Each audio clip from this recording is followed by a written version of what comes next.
So the 2-5-1 chord progression. It's one of the most important chord progressions in jazz, and we see it in almost every single jazz standard, and we see it in a bunch of other songs. So today I'm going to be talking about 3 different ways to improvise over 2-5-1 progressions, and how to practice going over this. And real quick before I start, I'm releasing an album called Rest Unrest. It's my debut album. You can find all the links to the streaming and Bandcamp things in the description, so if you're interested, check that out. But anyway, let's jump right into it. So for all this, I'm going to be using a looper to play a bass line, and I'm just playing the roots. We're going to be in the key of C major. All of it's going to be in the key of C, so you don't have to transpose or anything like that. And I'm using my Boss OC3 to get the octave below, so it sounds like a bass. And it sounds like this.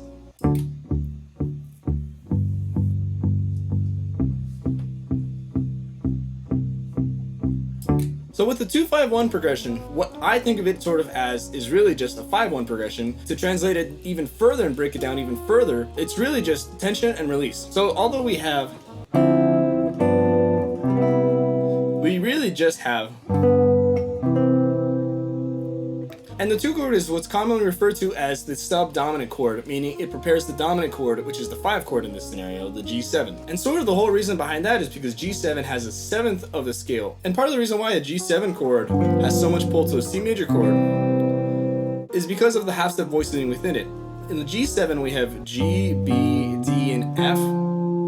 So when we're going to a C major chord, which is just C, E, and G, the G goes up a 4th, the B goes up a half step to C, so it resolves back to the root, it resolves back to the tonic chord. It's basically like tension release. It's like if I went and played a C major scale and just hung on that note. That sort of pull to the C that's kind of wanting me to play the next note, that is tension, and that's basically what is generated when you're playing that chord. If we look at the other ones, we have D, which can either resolve down to C or up to E. It's a whole step, so it's not as tense. And then when we add the 7th, when we add the 7 in G7, we have F natural. Now this F natural is also a tension tone. It wants to pull down to the 3rd of C major, which is E. So we're going from F to E. If I do the same thing I did before, we have that sort of pull on the 4th. It's not as strong as a 7-1, but it's still a strong resolution, partially because of the half step. So let's go over the first approach, which is chord spelling. Now this is basically just arpeggiating, but being comfortable with the notes in the chord so you can improvise around them. I'm gonna just be going over the basics, but just know that you can actually extend this and use any kind of like weird crazy extension you want, and you can take these exercises as far as you want to take them. So the first one, I'm just gonna play the simple arpeggios over the root. I'm gonna play them as chord notes along with the bass line.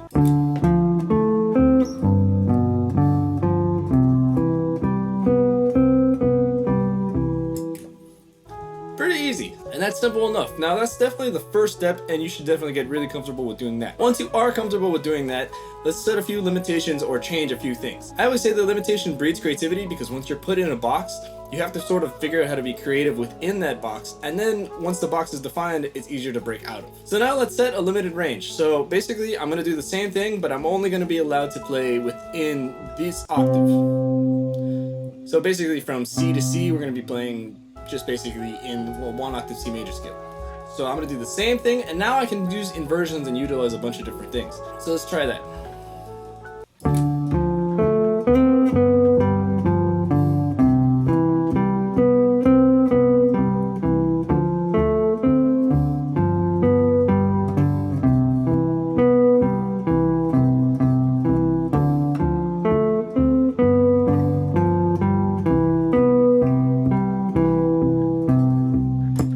So with that example, basically I just kind of like rerouted the chords. Sometimes I started on a 3rd, sometimes I started on a 5th. I play the notes out of order. And then finally, another way you can practice this is a limitation, but instead of in range, you're doing it now in voice leading.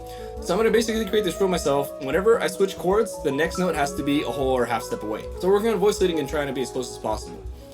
Generally speaking, when people think of like a melody or like tasteful melodies or stuff like that, those melodies tend to be really close together. When we have too many leaps, it sounds not melodic. It sounds sort of like an experiment. So for example, if I play something like this,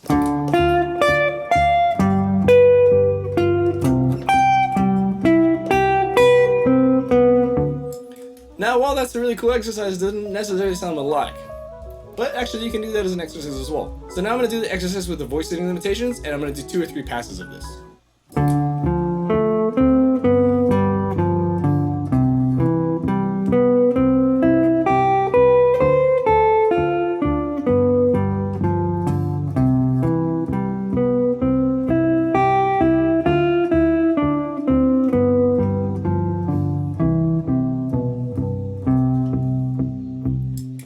actually cheated in there. Somewhere I included the minor third, but that's basically the idea. Just get to the nearest chord tone. Then finally we get to approach 2, which is the chord scale approach. Now I did a video a while ago that was kind of my like improvisation primer, and I talked about how these two are the main 2 approaches. So it's in your favor to work on these and get these 2 really solid.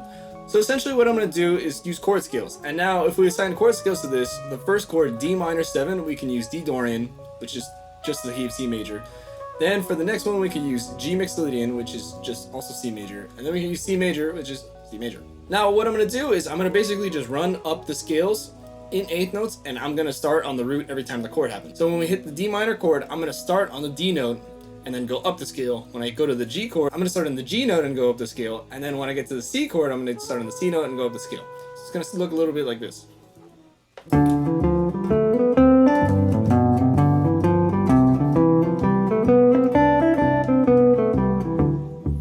So I would say get that really comfortable and really clean. If you're a guitarist, the bonus exercise you can do is do it all over the neck. If you're on another instrument, I guess that doesn't really apply to you. But anyway, so now let's get into modified chord scales. So like I said earlier in the video, it's really a matter of tension and release. So sometimes over a 2-5-1 chord, we can actually sort of modify the extensions. Now I'm playing with just a loop that has the bass notes. If you're playing, for example, in a trio scenario where you don't have a chordal instrument playing behind you, then you can get away with a lot of these things. So one thing I'm going to do is I'm going to switch up the chord scales. So for the first chord, D minor 7, I'm actually going to make it a G half diminished. And the scale that would accompany that is actually E flat major or C minor. So we're borrowing from the parallel minor. And if you've never heard of that, the parallel minor is just whatever major scale you're on, but the minor equivalent. So if we're in C major, the parallel minor is C minor. Then for the 5 chord, I'm actually going to make it sort of like a G7 altered chord. And I'm going to use actually C harmonic minor. So essentially what we're going to do is use C natural minor, C harmonic minor, and then C major. So we're essentially kind of just gravitating around this like gravitational C. So let me actually interrupt myself real quick. I know that a lot of people are going to be like, oh, the G7 altered chord is supposed to be with the G altered scale, which is from A flat melodic minor, but I'm keeping it a C harmonic major for the sake of simplicity. So that way all of them are based around C. If you have no idea what I'm talking about, I have a video on the modes of harmonic minor and the modes of melodic minor, so you can kind of just learn what I'm talking about. But anyway, back to the video. So let's hear how that sounds. And also I'm going to start the scales on the corresponding root notes of the chord that's happening at the moment. So let's hear that.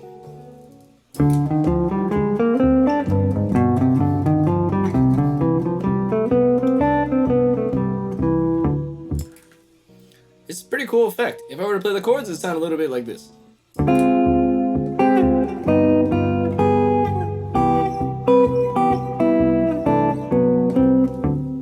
And then you can use all sorts of things. Another common thing is to use C Lydian instead of C major. As we looked at before, the F natural is sort of a tension tone on a C major chord. So if I were to play a C major 7, and I played a natural 4, or the F natural, it would sound like this.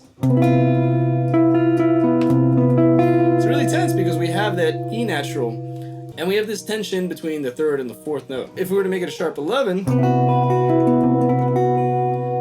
it sounds really cool. It's a different thing you can do. So with the chord scales, you can actually use C Lydian, and I probably would use C Lydian instead of C Ionian in general. But anyway, then you can use these modified chord scales to just improvise over them.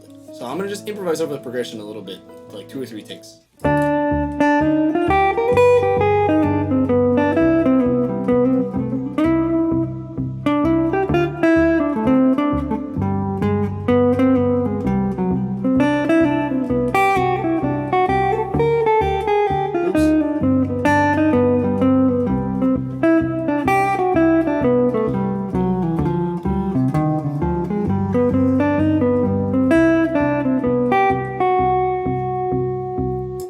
A lot of really cool sounds, and you have this kind of like tension and release, this like pushing and pulling of tension.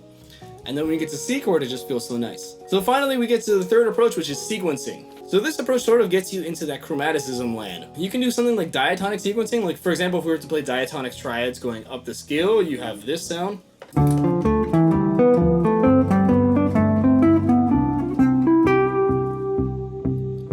Which sounds kind of cool, but then you can also do chromatic sequencing. So for example, I'm going to take the D minor 7 arpeggio.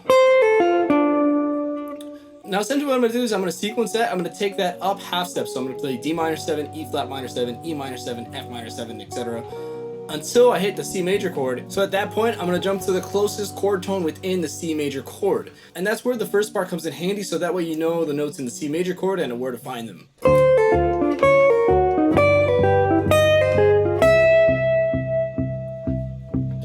So I actually did something kind of interesting there. I went like this, So the last note I played was F, but the top note I played was a D sharp, meaning the highest range note that I played. And I basically resolved that because the underlying sort of melody we have is...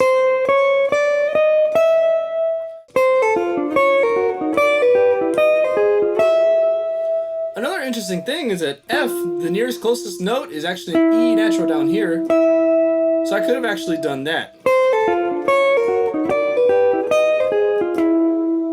Which is also another kind of cool effect, but instead I did what's called voice exchange, meaning I resolved this, but I went up the octave instead of resolving it down there. Kind of interesting. So then the next one is Coltrane changes. Now if you're unfamiliar with Coltrane changes, essentially it's the ones you use in like Giant Steps or like Satellite, 26-2, Countdown, and all those tunes. Now for this one, I'm going to be using the Countdown version where he starts on the 2 chord. So if you're unfamiliar with that, essentially we're going to start on the 2 chord and we're going to play 1, 2, 3, and 5. So essentially I'm going to play D, E, F, and A.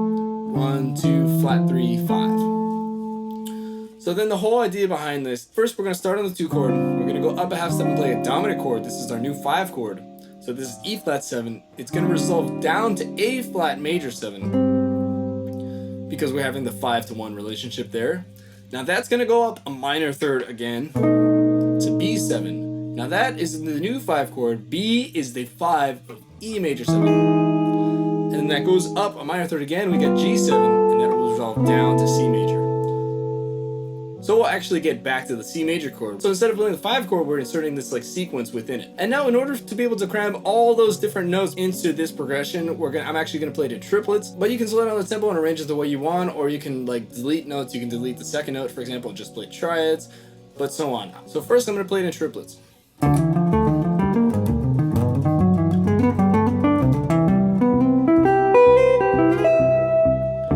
So I rounded it off with like some more like C major 7 arpeggio kind of things. But it sounds really cool. Let's hear how it is with triads, and I'll play it in 8th notes this time.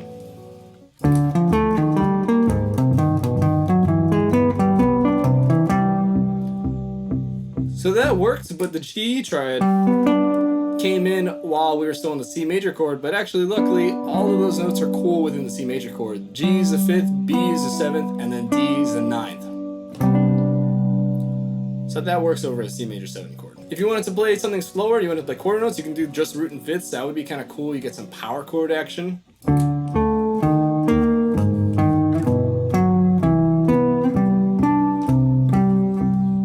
If you didn't particularly like that sound or it's too out, that's okay. You don't have to use all of this stuff. This is just different options that you can play. I recommend kind of going through it anyway and kind of like teaching your ears to hear this kind of things. But at the end of the day, like, improvisation is really about taste and curation of taste. Like, when you're improvising, you're just like kind of curating the sounds that you like and enjoy and want to share with other people. So if there's anything that you just heard that you don't like, don't be afraid to say you don't like it and not use it. It's totally okay. And now we're gonna go finally to our bonus approach. This one is gonna be to target specific notes.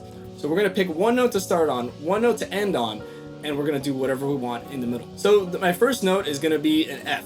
I picked F because it's a third of D minor. And my last note is going to be E, and I picked E because it's the third of C major.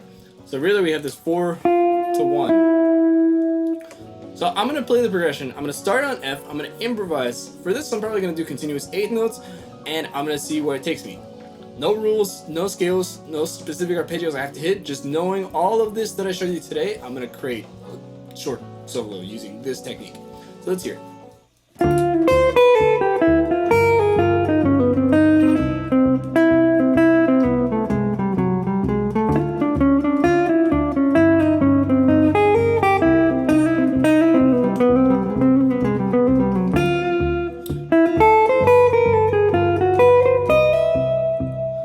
Cheated because I jumped.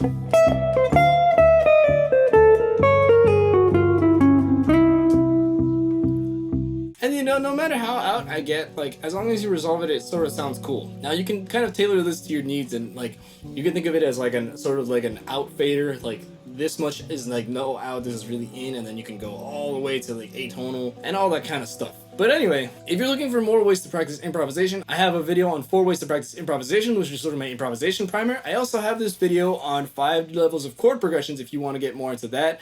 I talk about some of the Giant Steps Coltrane things, and I kind of go really deep down the rabbit hole in these chord kind of dive. But thank you so much for watching this video. If you stuck around, thank you so much. If you've enjoyed, like and subscribe, and I hope to see you in the next video. Take care.